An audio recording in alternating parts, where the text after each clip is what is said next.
दिनांक 8 अप्रैल 2025 को थाना खलीलाबाद पर लगभग प्रातः 8:30 बजे सूचना प्राप्त हुई। यहाँ सन्स हॉस्पिटल है टेमा रहमत पे। यहाँ पे एक लड़की जिसका नाम ममता चौधरी है, उम्र लगभग 23 साल है। इसकी मृत अवस्था में उसकी बॉडी पड़ी हुई है।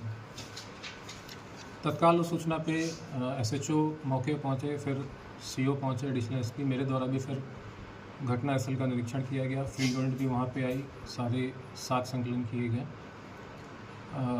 परिवार वाले बहुत ज़्यादा अग्रेसिव थे। उनके आशंका थी कि जो मृतका है इसके साथ कोई अनहोनी घटना घटित हुई है, इसकी नेचुरल डेथ नहीं है, इसको हत्या इसके साथ कारित की गई है। सूचना पे तत्काल फैमिली को कन्विंस करते हुए बॉडी को पोस्टमार्टम हेतु मॉर्चरी भेजा गया। पोस्टमार्टम में हमने ये इंश्योर किया कि पूरी पोस्टमार्टम की कार्रवाई वीडियोग्राफी के साथ होगी। साथ ही हमने सीएमओ साहब से रिक्वेस्ट किया कि जो टीम हो, पैनल की एक टीम हो जिसमें विशेषज्ञ डॉक्टर हों जो अपने अपनी ओपिनियन दे सकें। इसमें 4 डॉक्टरी की एक स्पेशल पैनल बनाया गया और पूरी पोस्टमार्टम की कार्रवाई की गई वीडियोग्राफी के साथ। उस पूरी पोस्टमार्टम की कार्रवाई में ये सामने आया, जो कॉज ऑफ डेथ है वो थ्रॉटलिंग आया, और उसमें जो इंजरीज़ थे उसमें गले पे जो उसका हाइड बोन है उसको टूटा हुआ पाया गया। साथ ही कुछ नेल के मार्क्स चेहरे पे और गले पे पाए गए। सेक्सुअल असॉल्ट बिल्कुल क्लियरली डिनाई कर दिया है पैनल ने, कोई भी सेक्सुअल असॉल्ट नहीं हुआ लड़की के साथ। फिर हमने जो तहरीर प्राप्त हुई थी मृतका के परिवारजनों के द्वारा, उस तहरीर के आधार पर बीएनएस की धारा 103, जो कि पूर्व में 302 धारा आईपीसी की होती थी, उसमें मुकदमा पंजीकृत किया गया। नामजद मुकदमा लिखवाया गया रामजी राव उर्फ रामजीत भारती के नाम से। मेन एक्यूज को फिर हिरासत में लिया गया। पुलिस ने इनसे डिटेल में इंटरोगेशन किया, उसकी सीडीआर रिपोर्ट निकाली, और जो वहाँ हॉस्पिटल पे सीसीटीवी कैमरा था, वो सीसीटीवी कैमरा डीवीआर के साथ पूरा उसका एक सेकंड का पूरा वीडियो खंगाला गया। उसके पास से एक्यूज़ के जो नामजद एक्यूज़ है उसके पास से मोबाइल भी बरामद हुआ, स्वयं का मोबाइल और जो मृतका है उसका मोबाइल, उसके मोबाइल को भी खंगाला गया। पूरी जांच में ये सामने आया कि जो इनकी आपस में मृतका और जो रामजीत भारती आपस में इनके काफ़ी समय से मधुर संबंध थे। सीडीआर से भी चीज़ें इस्टेब्लिश हुई, आपस में इनकी बात है।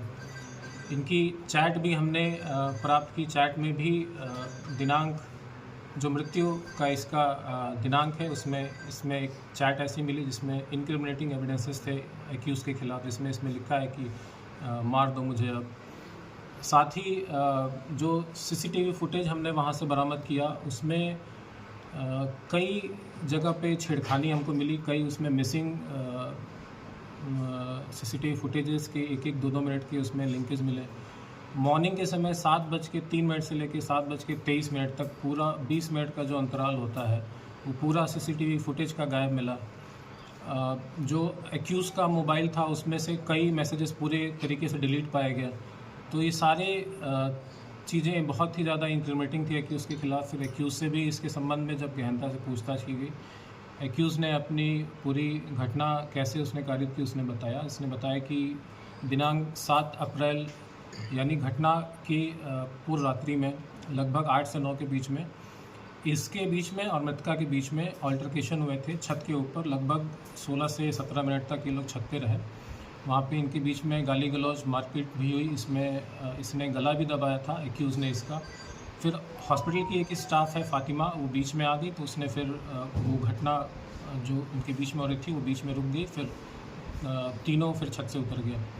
उसके बाद घटना का इसने बताया कि मॉर्निंग 7 o'clock इसने पूरे प्लान तरीके से जो सीसीटीवी वहाँ पे मौजूद है पहले उसने उसको बंद किया।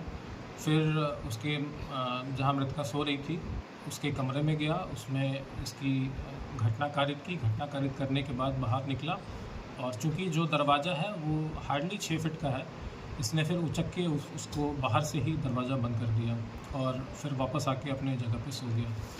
तो ये पूरा एक प्लान तरीके से इसने घटना कारित की है। अभी इसमें जो एक्यूज़ के और जो मृतका के मोबाइल एक्यूज़ के पास से बरामद हुए हैं, इसमें कई एविडेंसेस मिसिंग हैं, कई मैसेजेस डिलीट कर दिए हैं, कई चीज़ें उसमें से डिलीट पाई गई हैं। इसको फॉरेंसिक लैब हम भेज रहे हैं। फॉरेंसिक लैब से जब चीज़ें रिकवर होंगी तो और भी इसमें एविडेंसेस एस्टैब्लिश होंगे। इस घटना में अभी और भी अगर कोई लोग शामिल होंगे तो वो उस मोबाइल का जो एविडेंस है वो बहुत क्रूशियल होगा। वो इसको क्लैरिटी को पुलिस के सामने, विवेचक के सामने लाएगा। इसके अलावा ये भी संज्ञान में आया है कि जो इसमें हॉस्पिटल संचालक ने जो अपना हॉस्पिटल का रजिस्ट्रेशन करा रखा है उसमें भी कई अनियमितताएँ हैं। इसमें जिस डॉक्टर के नाम इसने दिखा रखे हैं फुल टाइम डॉक्टर, ये बिल्कुल भी फुल टाइम डॉक्टर नहीं है। इसने स्वयं स्वीकार किया है कि महीने में कभी एक बार आते हैं। साथ ही जो उसमें फार्मेसी के जो उसने स्टाफ दिखा रखे हैं, उस फार्मेसी के कोई भी स्टाफ वहाँ पे मौजूद नहीं मिला। इनफैक्ट जितने भी स्टाफ मिले उसमें से किसी का भी नाम इसमें रजिस्ट्रेशन में नहीं था। तो ये कई अनियमितताएँ हैं जिसके संबंध में सीएमओ साहब से पत्राचार किया जाएगा और जो संबंधित डॉक्टर हैं या जो संबंधित स्टाफ हैं उनके खिलाफ भी कार्रवाई करने हेतु सीएमओ साहब से